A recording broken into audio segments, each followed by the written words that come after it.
Аймақта 2500-ден аса бастауыш сынып оқушылары 3 ауысымда оқиды. Мұнайлы ауданда Атамекен, Батыр, Басқұдық, Түпқарағанда, Ақшұқыр және Қарақияда Жетібай ауылындағы мектептерде тіркелген. Осы мақсатта аталған 3 ауданда жаңа білім ордасының құрылысы басталды. Ал Ақтауда 34-ші шағын ауданда 900 орындық мектепті салуға конкурс жүргізілуде. Оған дейін оқушылар облыстық дарынды балалардың мектебіне қабылданады. Соған 1100 бала орналастырамыз деп жоспарлап отырмыз. Бірінші сыныптың балаларын. Және мына Батыр ауылында тағы бір мәселе бар. Онда 1150 бала 3-ші ауысымға шығып отыр. Оны тасымалмен біз Маңғыстау төрт және Қызылтөбе селосындағы ауылындағы мектептерге тасымалдаймыз. Бұл жөнінде енді бізде ауданның тарапынан 42 миллион тасымалдауға қажет етеді. Қосымша ақша қаражат бөлуге. Әзір Жаңаөзенде ондай жоқ, Мұнайлы мен Ақтау. Ақтауда мүмкіндік бар, себебі барлық генплан бойынша орындары белгіленген. Бізде Мұнайлыда сәл қиындықтар бар. Мектептің орнына байланысты. Проектті тез біту керек. Бірінші кезекте не керек? Зат қажет бізге. Бокс залы қажет па, әлде мектеп қажет па?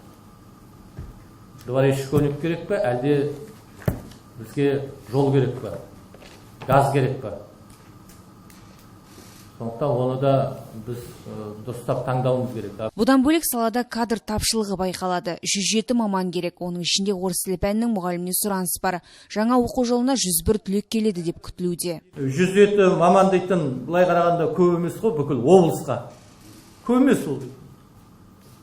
Ана аудан қала керек маман жасасын жағдайын. Жатақхана берсін. Я болмаса бір үйді 2-3 маманға берсін бір үйді. Облыс әкімі кадр тапшылығын жоюда колледждерде осы мамандыққа сұранысты арттыру қажеттігін айтты. Сондай-ақ 3-6 жастағы балаларды балабақшамен қамту үлесі өңірде 97%-ға жеткен. Енді Ақтау қаласы бойынша мынадай бір мәселе тұр.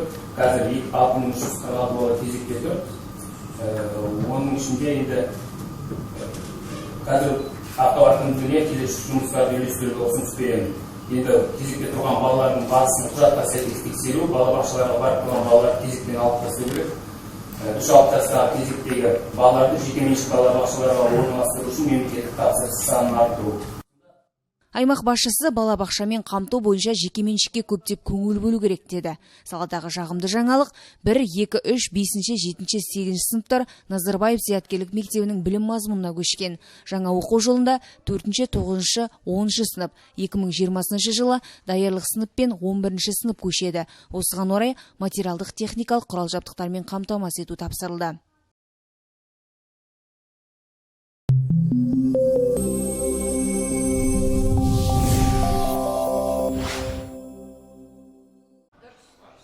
Қалалық соттың пилоттық жобаларының аясында отбасы орталығы ашылды. Мамандардың айтуынша, бұл орталық көптеген отбасылардың бітімге келуіне себепкер болуы әбден мүмкін. Қазіргі таңда сотқа арыз беретін әрбір 13 адам ажырасу фактісі бойынша тіркеліп отыр. Отбасы орталығының ашылуына бірқатар мамандар қатысты. Отан отбасынан басталатын алға тартқан ардагерлер ұйымының төрағасы құттықтау сөз айтып, мамандар жұмысына сәттілік тіледі. Отан отбасынан басталады дейді. Дана халқымыз олай болса бүгінгі мынау ашылып жатқан отбасы орталығы құтты болсын демекпін. Ардагерлер ұйымының атынан шын жүректен құттықтауын тағы да қабыл алыңыздар. Бұл орталыққа ажырасуға арыз берген отбасылар келеді. Бөлмеде балалар ойын алаңы бар және ата-аналарға арналған түрлі бейнероликтер дайындалған. Отбасы орталығы жобасы қазіргі таңда республика көлемінде қолға алынып, жұмыстарын бастап кетті. Қазақстан Республикасы жоғарғы сотының бастамасымен бүкіл республикалық соттарда отбасылы сот пилоттық жобасы ретінде енгізіліп отыр. Соған сәйкес бүгін Жаңаөзен қалалық сотында отбасы орталығын ашудың бәрін куәсі болып отырмыз. Отбасы орталығының басты мақсаты бүгінгі таңдағы жас себиялардың немесе де отбасының арасында туындап жатқан дау-дамайлардың бәрін осында келіп сотқа жеткізбей шешу. Бұл дегеніміз статистикалық деректер бойынша бүгінгі таңда әрбір 10 отбасының бәрі ажырасу арқылы сотқа талап арыз сандар көбеюде. Соның аясында соттар тек қана заңды тәртіппен қарамай, осындай отбасылық орталықтарды ашу арқылы отбасын сақтап қалу негізінде осындай орталықтарды ашып жатырмыз. Ажырасу бүгінгі қоғамның өзекті мәселелерінің бірі екендігі жасырын емес. Сол үшін де осындай орталықтар ашылып отыр. Осы орайда мамандар әрбір отбасының ойрандалмай сақталуына жұмыстану үстінде. Еркін Қарасайұлы, Дәурен Бейсенбаев, жаңалықтар.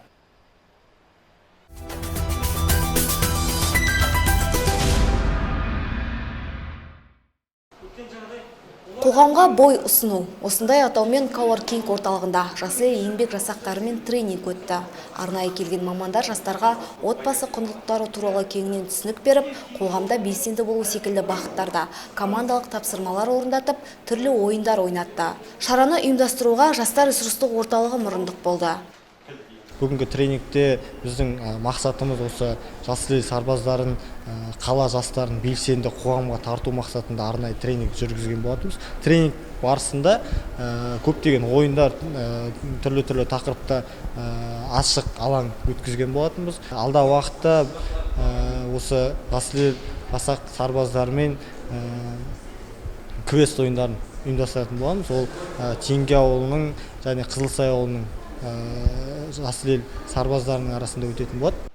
Тренингте мамандар қоғамдағы өзекті тақырыптарды көтеріп, кеңінен ақпарат берді. Жастар өздерінің пікірлерін айтып, ойларымен бөлісті. Одан әрі бой сергіту жаттығуларын жасап, дұрыс мақсат қою, топпен қалай жұмыс жасау керектігін үйренді. Шара қатысушысы Ақерке Билтенова бас қосудың көңілінен шыққанын айтты. Осы жасыл елге қатысқалы мен өзіме көптеген достар таптым.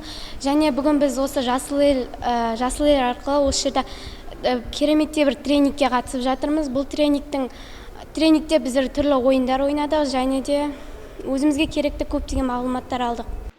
Бүгінде жасыл ел жасағында 151 адам бар. Ұйымдастырушылар мұндай тренинг жастарға көп мүмкіндік береді дейді. Өйткені көкейіндегі сұрақтарын қоюға, еркін сөйлеуге, көпшілікпен араласуға септігі мол. Айнұр Мейрамбайқызы, Дәурен Бейсенбаев, жаңалықтар.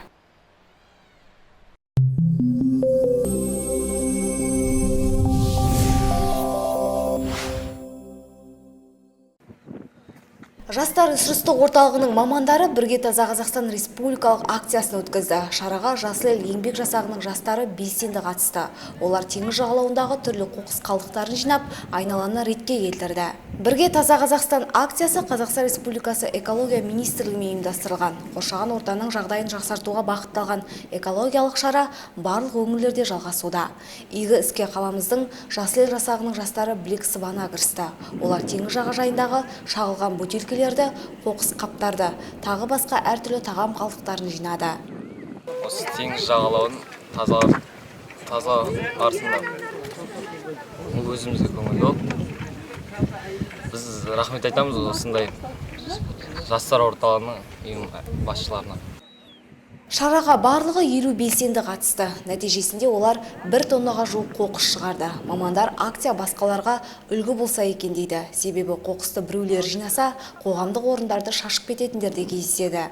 Тазалық өзімізден басталатын, естен шығармаса екен деген ескертулерін айтты.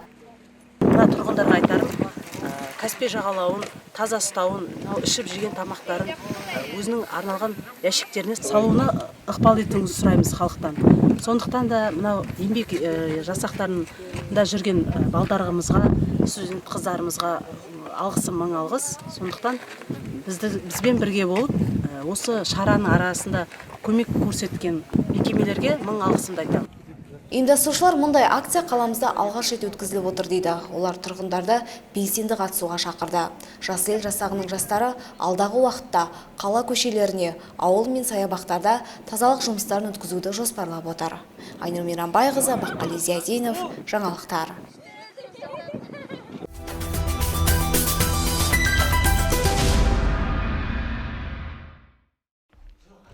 Жаңаөзендіктерге қыршын қойылымы көрсетілді. Спектакль жастар жылына орай жарық көрді. Туындыда алаш арыстарының жас өмірін қыршыннан қиып, негізсіз қудалаған саясат пен сатқындық сахналанды. Не істеп жатсыңдар? Жасырмын. Кім антығылар? Көп сияқтендер ғой. Әзірге жасырынға бола тұрыңдар. Біздің құрығызын кереккіні тауып аламыз бақырт. Балаларға темеңдер. Қыршын қойылымын драматург Өтен Ахмет жазған, қоюшы режиссері Ақжол жастар театрының жетекшісі Ғазиза Бақтиярқызы. Рөлдерді аталған ұжымның әуесқой артистері жас студенттер сомдап шықты. Басты рөлде мұғалім Пернеш және оның әріптесі Ақмоншақ. Ал олардың қасындағы замандасы Құлшан тергеуші Ицкаққа достарын сатып береді. Жасыл алаш құрбандарының рухынан алады, яғни сол замандағы қазақтың жігіттерінің рухты, намысты, жігерлі, білімді екенін көрсетеді. Сол замандағы мұғалімдердің қаншалықты білімге деген құштарлығын, сол білімді басқа адамға үйретсем деген ниетін көрсетеді бұл жерде. Жалпы сол заманда Әлихан Бөкейханды, Ахмет Байтұрсынұлына сол жылдардағы азаматшылар, яғни өздерінің ағалары, өздерінің үлгі тұтатындай азаматы деп қабылдаған болса, қазіргі жастар да дәл сондай қабылдау керек деген біздің мақсатымыз, біздің ойымыз. 20 ғасырдың 30 жылдары ағартушылықпен айналысып, өлеңдерін өздері секілді жастарға насихаттаған ағартушылар халық жауы деп танылып, жас ғұмырлары қыршыннан қиылған. Спектакль желісімен осы сәттердегі сатқындық, жауыздық, қастандық секілді қасиеттер сахналанып, көрерменге жеткізілді.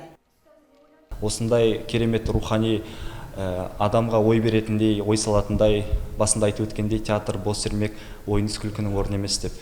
Сондықтан да кітаптан оқығанда шынымен де көп нәрсе көзден таса қалады. Осындай театрға келіп, спектакльдер тамашалап, рухани азық алып тұрған дұрыс. Негізінде бұл үлкен бастама, жастар жылына байланысты жастарға Алаштың арыстарын насихаттап үлгі етіп келе жатқаны үлкен тарих. Бұл біз үшін, қазір өсіп келе жатқан жастар үшін үлкен тарих. Спектакль жақсы өтті. Драмалық қойылымның тұсаукесері 31 мамыр қуғын-сүргін құрбандарын еске алу күніне орай Ақтау қаласында өткен. Құрылғанына 4 жыл болған жас ұжым осы тектес бірнеше тарихи шығармаларды көрермендерге ұсынып келеді. Тіпті республикалық деңгейде көрсетіліп, халықтың ыстық ықыласына бөленіп жүр дейді театр жетекшісі. Әсел Алдашева, Дәурен Бейсенбаев, жаңалықтар.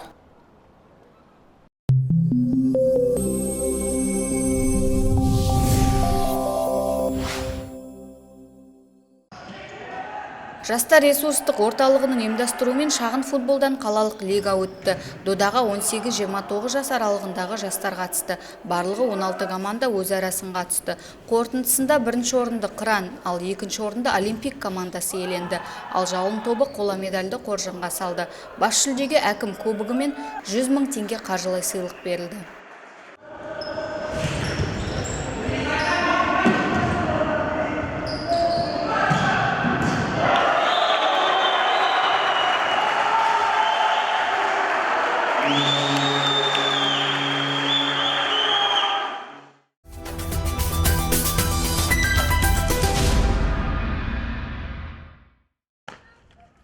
Жаңаөзен қалалық дене шынықтыру және спорт бөлімінің ұйымдастыруымен жастар арасында жеңіл атлетикадан сайыс өтті. Ерлер 2000 метрге жүгіруден жарысса, әйелдер 1000 метр ұзындықта бақ сынады.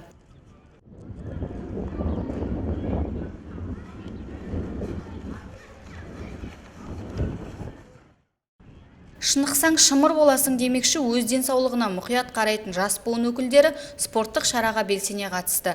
Осындай жарыстар салауатты өмір салтын насихаттап, жастардың спортқа деген қызығушылығын арттырады деп сенеді ұйымдастырушылар. Бұл жарысты өткізудегі мақсат жастарды спортқа баулу, нашақорлықтан алыстату деген мақсатта өткізіліп отырған жарыс. Жалпы жарысқа 50-ден астам адам қатысуда, жалпы жарыс жоғарғы деңгейде өтуде.